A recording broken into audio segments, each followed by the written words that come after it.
Assalamualaikum warahmatullahi wabarakatuh. Selamat siang anak-anakku semuanya kelas 12.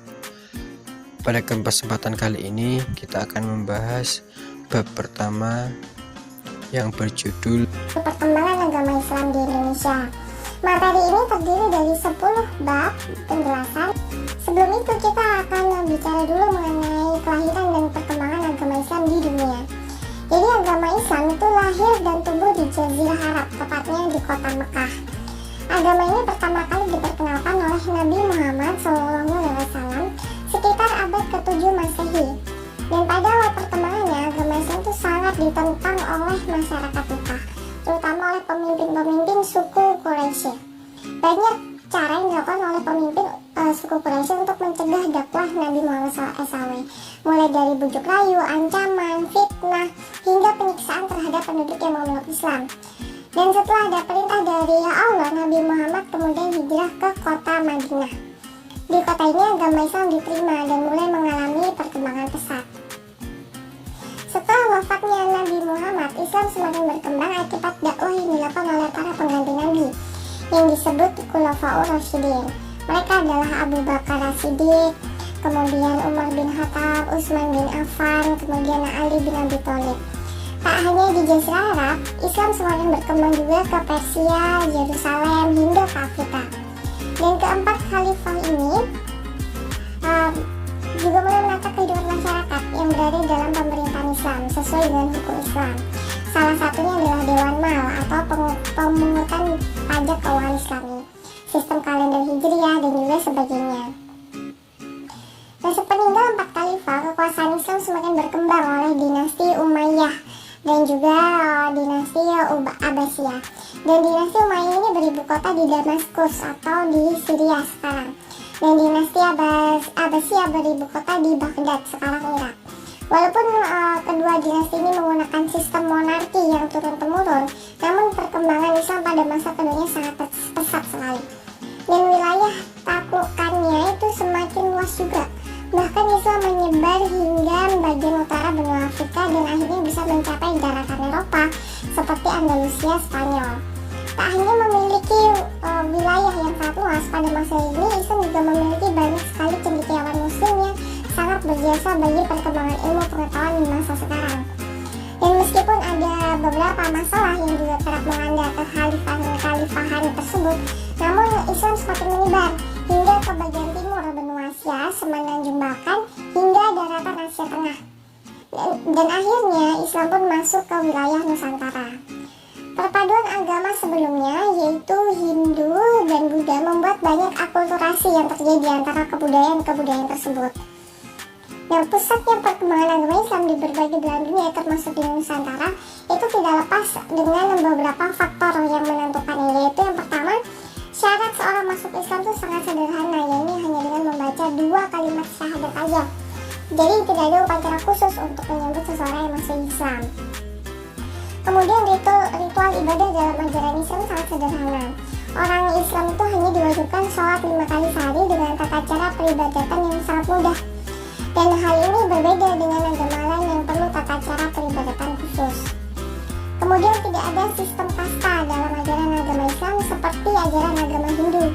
Dan inilah yang menarik banyak orang-orang di Nusantara untuk memeluk agama Islam, terutama dari kalangan bawah. Jadi di dalam Islam, derajat seseorang itu ditentukan oleh amal perbuatan yang dilakukan oleh orang tersebut. Alasan yang keempat adalah Islam mengajarkan hubungan antara Tuhan manusia dan manusia dengan cukup jelas. Dan konsep ketuhanan dalam Islam yang menekankan monoteisme mutlak itu sangat mudah dipahami. Jadi segala seni kehidupan juga diatur dalam Islam. Bahkan dalam perdagangan Islam pun mengatur hal tersebut demi kebaikan. Kemudian proses penyebaran Islam itu dilakukan dengan damai, jadi tidak ada paksaan. Bahkan seringkali Islam itu tidak menghilangkan kebiasaan setempat dan bercampur dengan kebudayaan asli tersebut. Kemudian juga ada kewajiban bagi seorang muslim untuk melakukan syiar Islam dimanapun ia berada. Dan dalam agama Islam dikenal dengan istilah katakanlah kebaikan kepada orang lain meski hanya 1 ayat. Inilah yang membuat pada awal perkembangan agama Islam, seorang muslim terutama pedagang yang melakukan aktivitas perdagangan itu berlomba-lomba untuk menyebarkan ajaran agama Islam. Nah, tapi kapan dan di mana tepatnya agama Islam masuk ke Indonesia hingga kini itu tidak diketahui dengan pasti.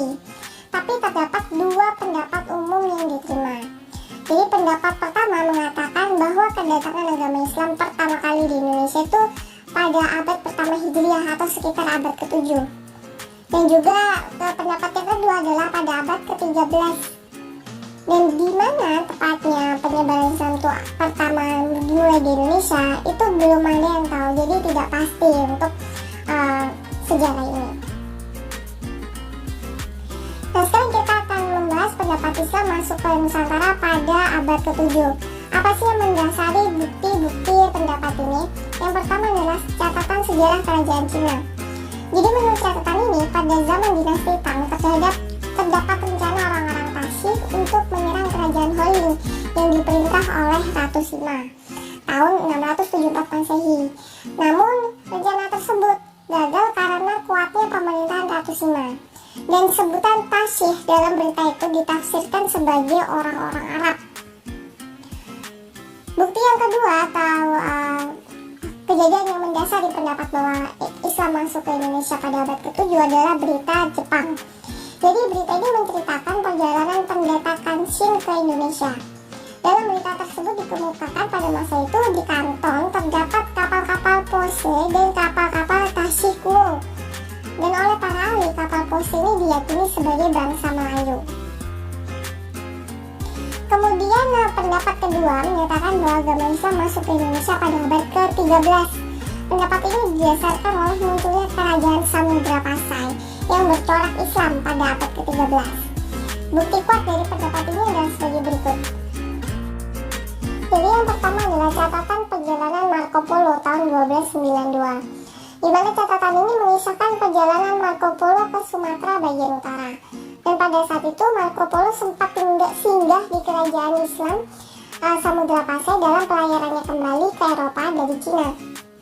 Kemudian hal yang kedua, kejadian kedua yang mendasari pendapat Islam masuk ke Nusantara abad ke-13 adalah berita Ibnu Battuta.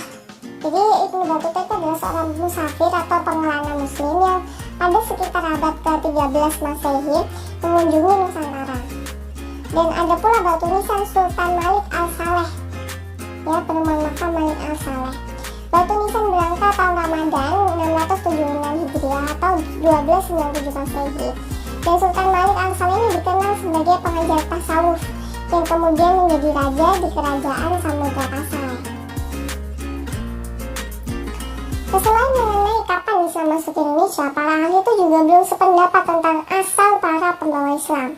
Beberapa berpendapat bahwa orang-orang Muslim yang datang ke Indonesia adalah orang-orang non-Arab. Dan sebagian ahli berpendapat bahwa proses masuknya Islam ke Indonesia itu tidak langsung melibatkan orang Arab. Jadi ada yang bilang orang Arab, ada yang bilang tidak, bukan orang Arab. Dan sebagian menurut Snook Hurglunje, Islam itu dibawa ke Indonesia oleh pedagang dari Gujarat atau dari India. Saat ini Gujarat itu India.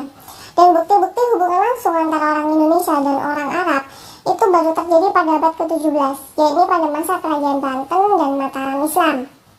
Pendapat ini didasarkan pada bukti bahwa unsur-unsur Islam di Indonesia menunjukkan persamaan dengan unsur-unsur Islam di India. Cerita-cerita tentang Nabi Muhammad beserta para pengikut yang berkembang di Indonesia itu lebih mirip dengan apa yang ada di India daripada dengan yang di Arab. Demikian halnya dengan kebiasaan kaum muslimin Indonesia yang mirip dengan kebiasaan kaum muslimin di pantai Malabar dan Coromandel, India. Dan di tengah perbedaan tersebut, para ahli sepakat bahwa agama Islam itu dibawa oleh para pedagang. Selain sebagai kewajiban seorang muslim, penyebaran agama melalui perdagangan ketika itu merupakan jalan yang paling efisien. Pada masa itu, pelayaran dan perdagangan internasional sangat berkembang. Jadi tidak heran jika daerah yang memeluk Islam itu adalah daerah pesisir. Selain itu, kaum mubalik atau pendakwah Islam juga berperan menyebarkan ajaran agama Islam. Kedatangan para mubalik itu juga turut mempercepat proses Islamisasi di Indonesia. Dan dalam waktu singkat, wilayah Indonesia menjadi mayoritas muslim penduduknya. Salah satu mubalik yang berperan dalam proses masuknya Islam adalah Wali Songo. Nah, untuk proses teori masuknya Islam di Indonesia cukup sampai sini aja. Nanti di bab 2 kita akan membahas mengenai penyebar agama Islam di Indonesia, yaitu Wali Songo tadi.